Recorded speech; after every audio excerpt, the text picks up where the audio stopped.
and sa buong congregation natin. God bless and let's enjoy our Christmas season.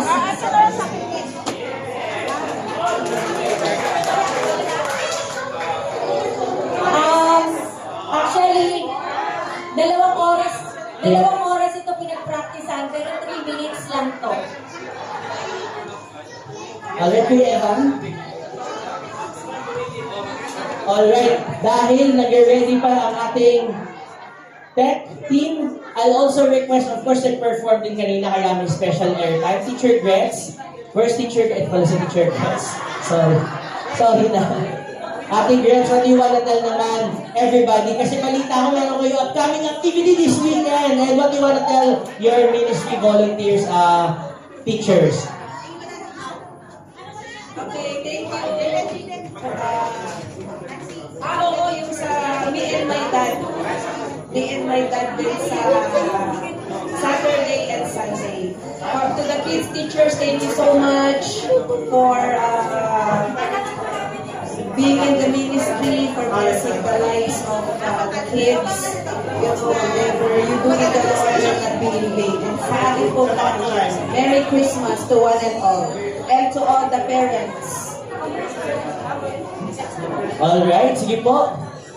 So, habang inaantay pa natin, syempre, nagpipicture dito sa likod ang music ministry. We'll also give Kuya TA and Ate Ruby an airtime. Ayan. Sige po, habang inaayos natin, ayan, dahil nag-special number din kayo earlier, Kuya Thor and Ate Ruby, what do you want to tell your team? And what do you want to tell all of the co-volunteers we have here? Basically,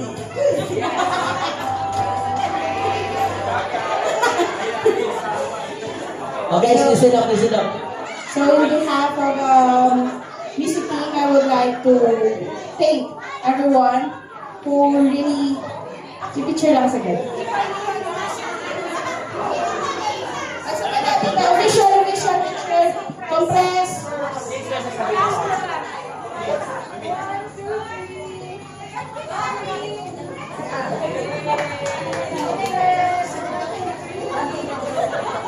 Alright. Yan lang po yung sasabi. May sinabi na. Oo, alam nila.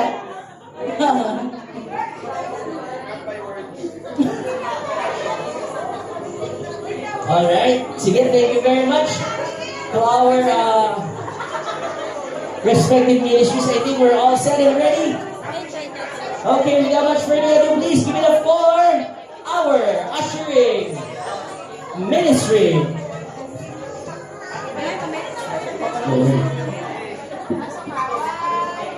Yes.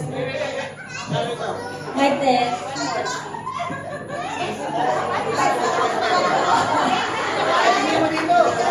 Last minute.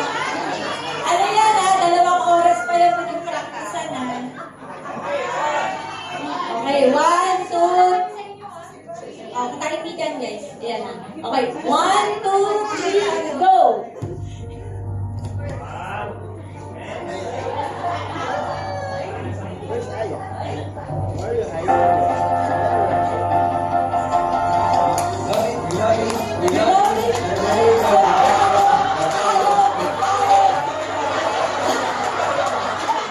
Hello! Guys, last year pa kayo nagpa-practice, hindi nyo pa rin na-perfect, ha? Alam mo, pinapatawad namin lahat ng mga nagawa natin mali talaga mula kanina. Lalo ka na ate. Halika dito. Ikaw naman, sa harap ka may pwesto, hindi mo naman alam kung saan yung unang step. Ready na tayo? Hindi ko siya nagagulong. Okay na. Okay! Once again, ladies and gentlemen, our beloved ushering ministry!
Grabe naman. Niyanig ng ushering ministry ang Kuya Wanchos. Grabe performance yun. Nakaka-bless. Alright.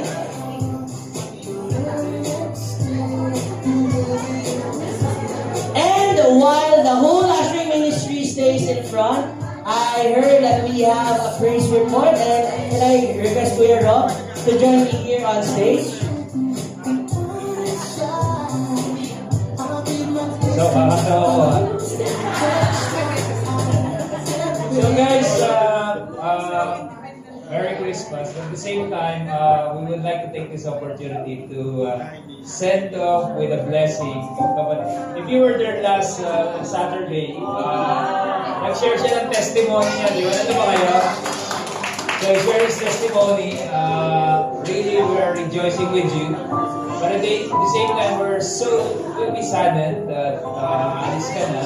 But we're really blessed to see how you really faithfully believe God that He will deliver you.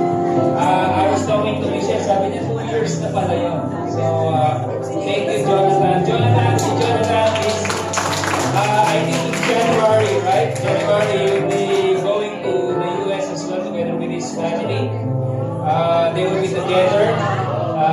And I think you heard the testimony, and sobrang mamimiss ka namin sa Asher. I don't think na mabubuo nila yung sayo nila. Pero we want to bless you with prayer. We want to send off you with prayer and blessing. Ito bro, ito I will pray for you. So Jonathan has been a family. Ilang years ka sa 2013? Since 2013, right? Wow, amazing. So, I'm sure naiiyak na si Ate Lisa. To be honest, sobrang si Jonathan, every time makita mo siya, ano lang siya, nag-reserve lang, nakakindi lang. But you never realize na he's been going through a very tough time. Na kulong yung, if you don't mind, sir, nakulong yung kanyang mag-ina, doon nag-give birth sa bansa kung nandun siya. And he endured that, patiently going up and down. And then, share niya sa testimony niya na, you know, when pinagdadasal natin, tapos nakalaya sila, pero yung freedom nila came at the perfect time, because that's when the time that your visa for the US got approved for you and your family.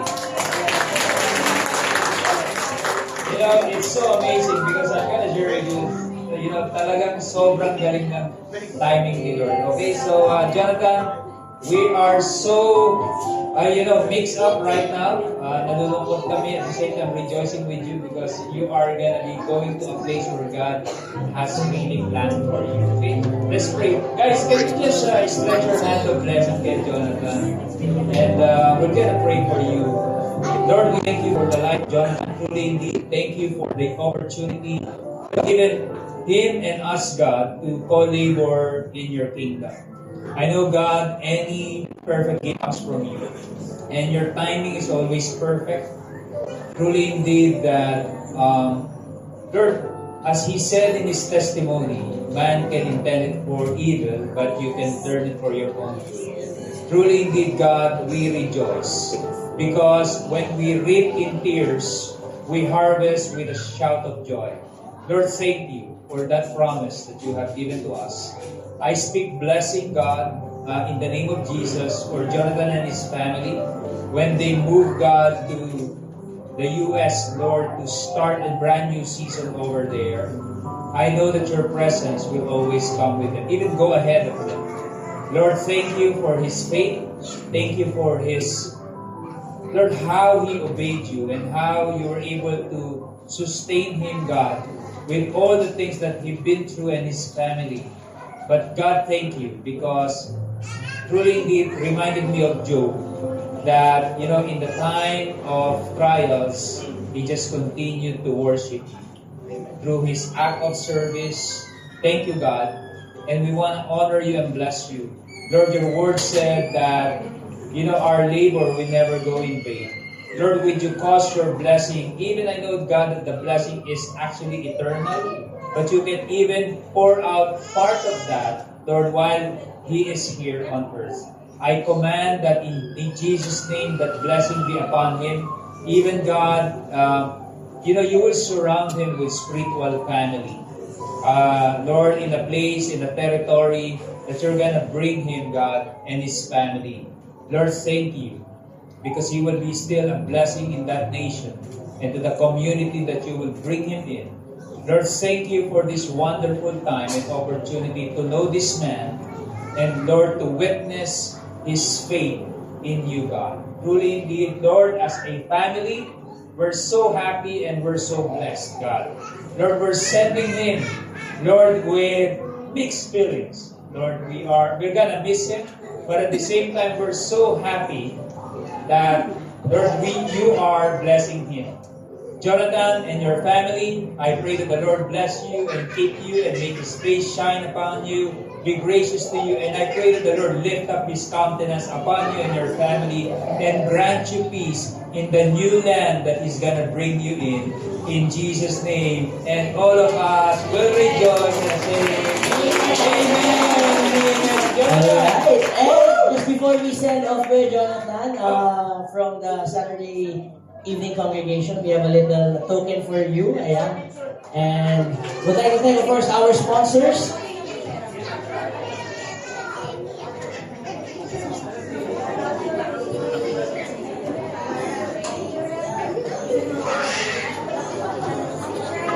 Calm down and raise your attitude. The God who made the birds, sea, sun, and the moon isn't somewhere far away. He is standing in the room. So let us scream, let us shout, let him know what you're about. Keep it moving and grooving, don't leave a single doubt that today is the day that the Lord has created. Why would I sit around just waiting? Let's have a celebration.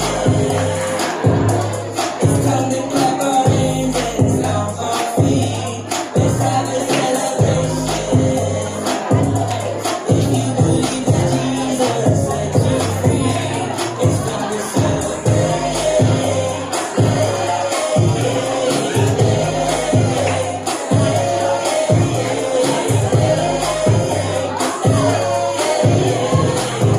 Alright, and we're Robin, actually, please kindly stay. Sorry, it's not here, no. It's Ate